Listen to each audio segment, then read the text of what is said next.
let's talk about the last 2 weeks in particular. As you know, I have long been concerned about Twitter's pattern of censoring and silencing individual Americans with whom Twitter disagrees. But 2 weeks ago, Twitter, and to a lesser extent Facebook, crossed a threshold that is fundamental in our country. 2 weeks ago, Twitter made the unilateral decision to censor the New York Post in a series of 2 blockbuster articles, both alleging evidence of corruption against Joe Biden, the first concerning Ukraine, the second concerning communist China.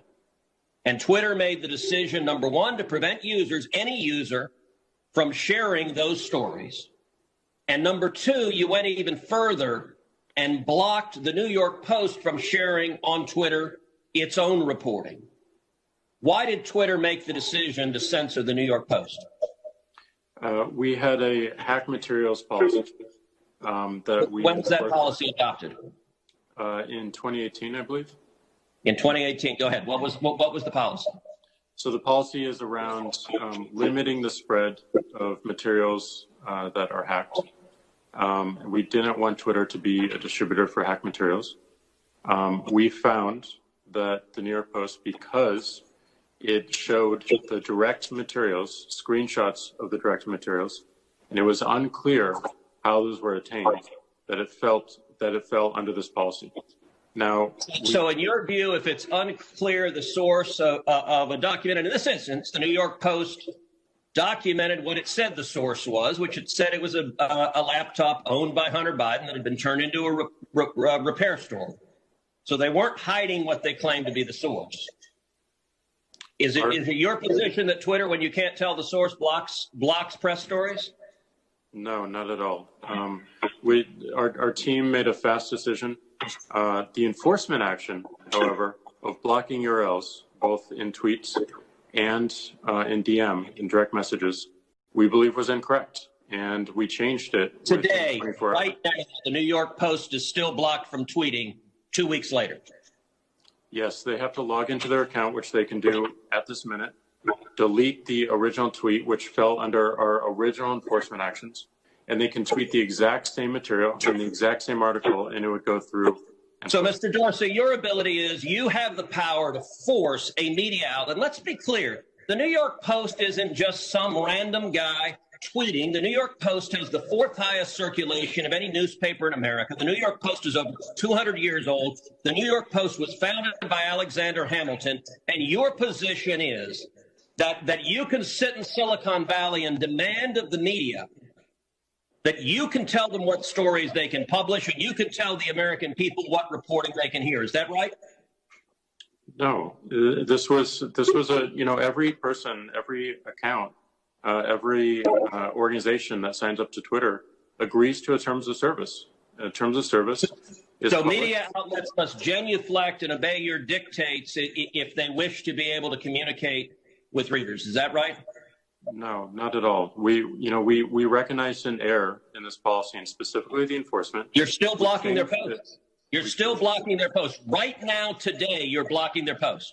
We're not blocking the post. Anyone can tweet. Can the New York Post post on their Twitter account? If they go into their account. No is your answer to that. No, unless they genuflect and agree with your dictates. Let me ask you something. You claimed it was because of a hacked materials policy. I find that facially highly dubious and clearly employed in a deeply partial way. Did Twitter block the distribution of the New York Times' story a few weeks ago that purported to be based on copies of President Trump's tax returns?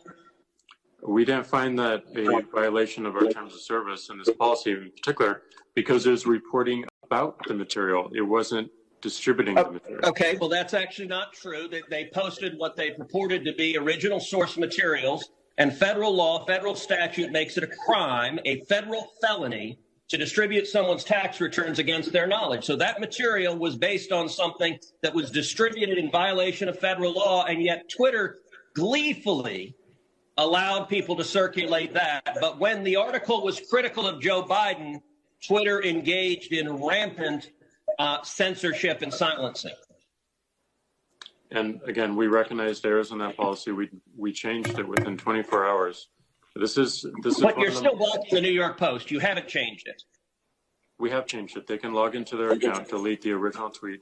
That was You forced the Politico reporter to take down his post about the New York Post as well. Is that correct?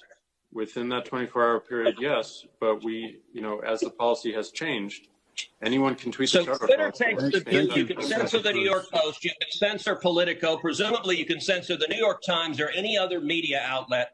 Mr. Dorsey, who the hell elected you and put you in charge of what the media are allowed to report and what the American people are allowed to hear? And why do you persist in behaving as a Democratic super PAC, silencing views to the contrary of your political beliefs? We're not doing that. And this is why I opened this hearing with calls for more transparency. We realize we need to earn trust more. We realize that more accountability is needed to show our intentions and to show the outcomes.